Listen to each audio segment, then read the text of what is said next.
रायगड महाराष्ट्रासह देश विदेशातील ताज्या बातम्या पाहण्यासाठी मॅक्स इंडिया लाईव्ह चॅनलला सबस्क्राईब करा आणि बेल आयकॉन दाबायला विसरू नका।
सरका काढला कसा कोण काढले तुम्ही बळवंत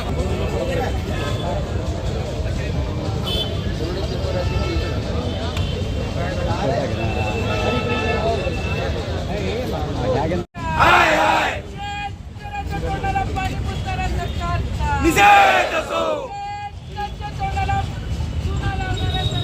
निषेध असो हाय हाय हाय हाय हाय हाय हाय हाय हाय हाय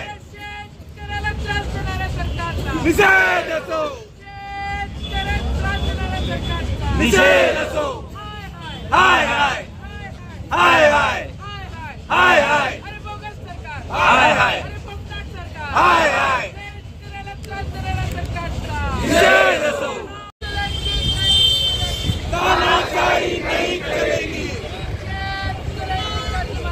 खालीच पाहिजे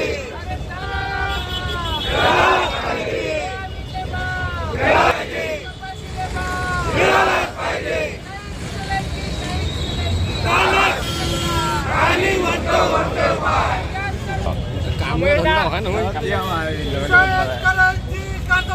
झालीच पाहिजे झालीच पाहिजे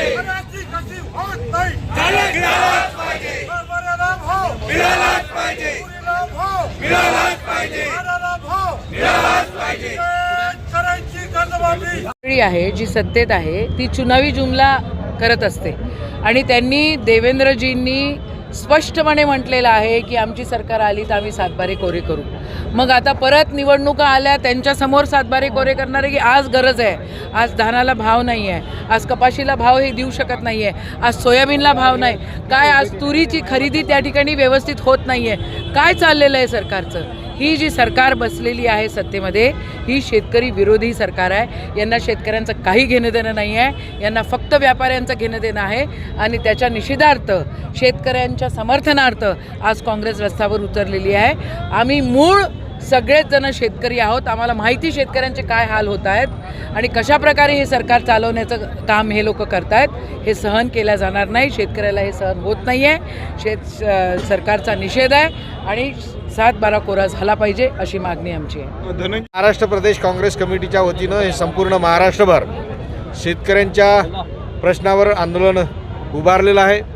महाराष्ट्र प्रदेश काँग्रेस कमिटीचे अध्यक्ष हर्षवर्धनजी सपकाळ साहेब यांनी संपूर्ण महाराष्ट्रभर हे आंदोलन आयोजित केलं आहे। आम्ही अमरावती जिल्ह्याच्या वतीनं जिल्हा काँग्रेस कमिटीचे अध्यक्ष बबलू देशमुख, माजी पालकमंत्री आदरणीय यशवंतताई ठाकूर, वीरेंद्रभाऊ जगताप या सगळ्यांच्या नेतृत्वात आम्ही आज शेतकऱ्यांच्या प्रश्नावर हे इथं धरणे आंदोलन दिलेलं आहे आणि हे यानंतर आम्ही रितसर जे काही निवेदन आहे ते निवेदन माननीय मंत्री महोदय माननीय कलेक्टर महोदय यांना देणार आहोत। जे शेतकऱ्यांना यांनी हमीभावाच्या विषयी आश्वासन दिलं होतं, यांनी कर्जमाफीच्या विषयीचं आश्वासन दिलं होतं, परंतु शेतकऱ्यांची ना कर्जमाफी झाली ना शेतकऱ्यांच्या मालाला भाव आहे. म्हणून हे आज आंदोलन आहे. आणि त्याचबरोबर मेळघाटसारख्या भागात आज रोजगार हमीचे पैसेसुद्धा जवळपास 4 महिन्यापासून त्यांना पैसे मिळाले नाही रोजगार हमीचे, म्हणून ते पैसेसुद्धा मिळाले पाहिजे त्यांना होळीच्या अगोदर.